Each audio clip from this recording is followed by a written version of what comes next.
This is a Crownline 340CR, and this is one of the cleanest, tidiest used boats I think I've ever seen. In fact, I'm not going to tell you how old it is.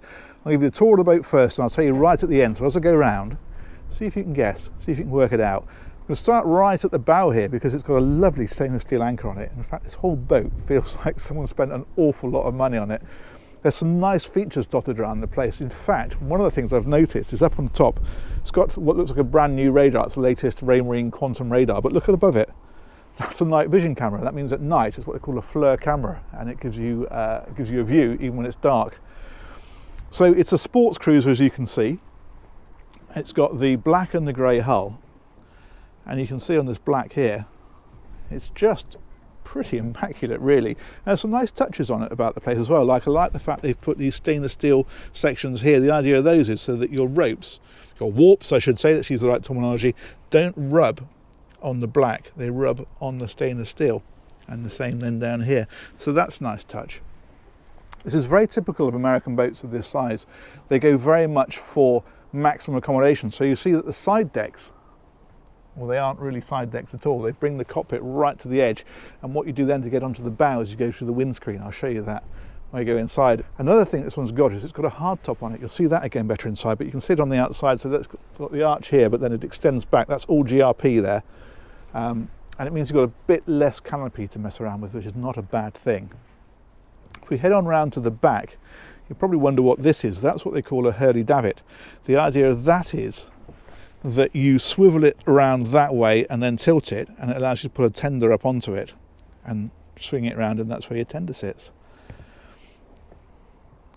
Back here we can see the name of the boat for a start. That's all been very nicely done in stainless steel and carbon fibre. That looks great. There's a little boot underneath here, for want of a better description. It needs two hands to open it, which is never easy with a GoPro, but I've done it. There we go. So that's a storage area for your deck gear, ropes and fenders and whatever else you want to put there, like so. And then these fellas here are just more deck lockers. There's a bit of water in that in a minute. Looks like the drain needs unblocking, but again, that's where you can put ropes and other things that you want to. Shore power is here, so that's the inlets for your 240 volt power from the marina. And now if we head on around here, this takes us into the boat. Transom showers tucked in underneath this one, like so. So that just pulls out from there. And then there's a transom door, which is open at the minute. And then we're into the cockpit. And this is really spacious. This is taking advantage of the fact that there are no side decks, because normally, of course, this would have to come in a bit to give you those decks down either side. And so without those, well, you just get acres of space. And again, look at the condition. It's like new. It's really impressive. Bar area over on this side, those will be the straps, I suspect, for securing your tender once it's up and on board. There's a little sink underneath that one, which is velcroed in place, and fridge underneath, and then more seating up here. There's a load of seating in here, actually. If you think you could fit, what, 1, 2, 3, 4, maybe half a dozen people around there, and then another 2 or 3 people here, a couple of people up here, nice party boat. This is the inside of that hardtop that I was mentioning. So the beauty of this is you have a lot less cover. You just have that section that goes around there, a little extension out the back, and then this around here. So that's quite nice. Gives you some shade, of course, then as well. And the other thing it does, it gives mounting points for things like speakers. They're here, lighting is in it, and so forth. If we head on forward then, these are the steps that take you up and out onto the foredeck. So there's an opening section there. Of course, you have to roll the canopy up as well if you've got the canopy in place, and you walk through and onto the foredeck. It's slightly compromised compared with going around the outside. However, it does give you all this incredible space. And like all boats, they're all a compromise one way or another. But yeah, that does give you an enormous cockpit. The helm is here. There's a lift bolster. It's in the up position at the moment. It's got the Raymarine. I'm pretty sure that's the Axiom. That's what I've got on my boat, although they've changed it very slightly, so I think that's a newer one than mine. Engine instrumentation across here. You've got this sort of carbon effect on here, which is nice. It's got the latest Fusion Hi-Fi in there as well, which is very smart. Bow and stern thruster on this one, which on this size boat is unusual. That's a helm indicator. What that's doing is telling you which way your helm is situated, whether you're dead ahead or to either side. Trim tabs on here as well, and engine controls. And then you've got the VHF radio just here. All very smart. Love the stainless steel windscreen as well, that looks really good. Very nice. Let's head on inside. Now, if we head into here, I'll slip my shoes off, we will find that for a 34-foot boat, it's actually pretty spacious. So I'll drop down here and we'll take a look at the whole area first of all, like so. So you've got the seating over here, of course, on the starboard side. Again, lovely condition, look at that. This is all storage up along the top, like so. You've also got the switch panel for the boat down here, the distribution panel. So that's giving you 230 volt power up here. I think there's a generator on this one as well, if I remember rightly. So this can give you power from shore power or from generator. And then underneath it, you've got the 12 volt system. So this is things like your water pumps and your lights and all that sort of stuff. Just there, yes, that's the generator control, just down there. And again, you've got the Fusion Hi-Fi in here as well. So that's tucked away underneath there. TV is up here, so you can sit here and watch it.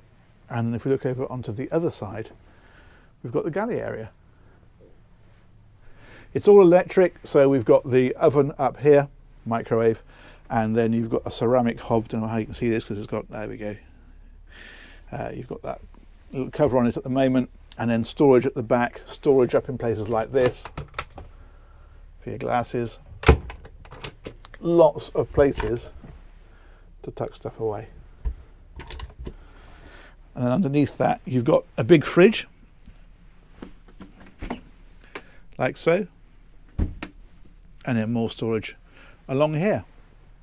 Now this has got the separate forward cabin, so if we head up this way through this door, that takes us into here. You've got steps up the side onto the bed. The bed's quite high, and the reason for that is because if you think we're right at the front of the boat, and it's coming in this way on both sides, but also the hull is shaped as a V. So clearly, the higher you come up the V, the bigger you make the bed. So that's why they've got that quite high. It makes it a really good size. That's the hatch that we saw from outside. You've got speakers up here for the Fusion system, and then over on this side you've got a locker, and of course you've got lighting and everything else that you'd expect, even cup holders.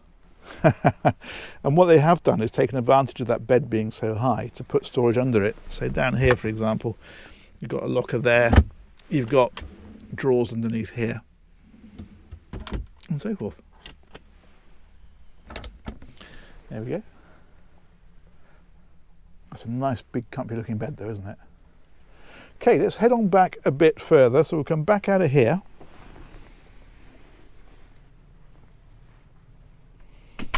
And what we'll find further back on the port side is the heads.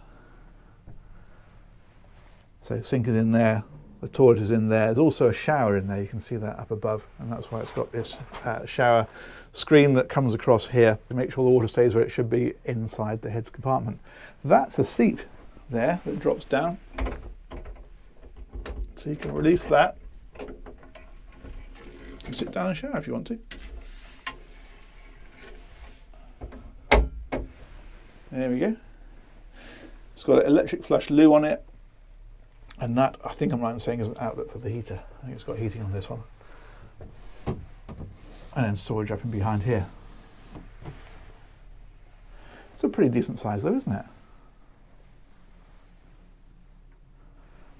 And then finally, the other area that we have here is another double bed, and that is back underneath here. Again, really good size, and in fact there's some quite nice lighting in here. I like the way they've lit underneath there, it's all very subtle. And then you've got these LED lights dotted around. There's one here, one up here. So you've got plenty of light in there. It's nice because you've got two decent sized beds and you're not having to make them and turn them into seating every time. With a smaller boat, of course, you tend to find that one of the beds would be also the dinette, and you've got to convert it every time you want to use it for sleeping. There's a another hanging locker in there, and that, I think, pretty much concludes the interior. But look at these steps. We're going to go back to the age of this boat. Keep guessing.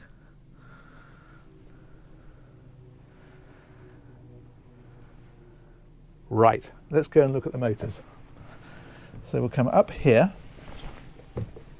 pop your shoes back on, and there's a button I need to press at the helm, which is here somewhere. There we go, engine hatch.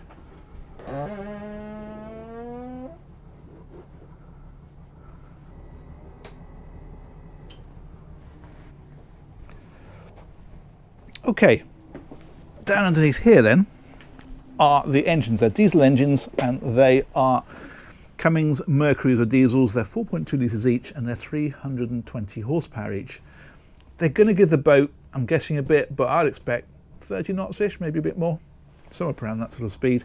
And range on these, you're typically about 200, 250 miles at high speed, something like that. They're nice looking engines, aren't they? That little fellow there, I think I'm right in saying, is the generator. And you've got fire extinguishing systems in here, and so forth.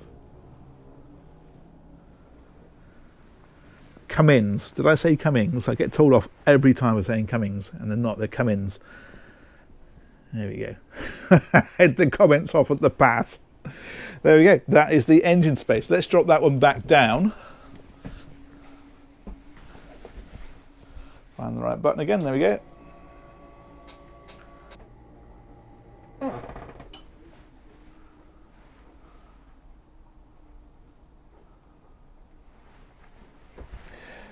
So there we go. That brings us neatly to the end of the video, and I'm going to ask you, what do you think? How old's that boat? Well, would you believe it is 2008. It is, what's that, 13, nearly 14 years old. Amazing, isn't it? Now, people sometimes say to me, I'm thinking of buying a second-hand boat. What do you recommend? What should I buy? And my advice is always the same. Buy the best conditioned boat that you can find that does what you want it to do, because condition is all with these things. It's much more important even, I think, than the year, within reason at least. And a boat like this is, I think it's a bit of a gem, really. It just feels like a really well-loved boat. And that's a very noisy motorcycle. Thank you for that.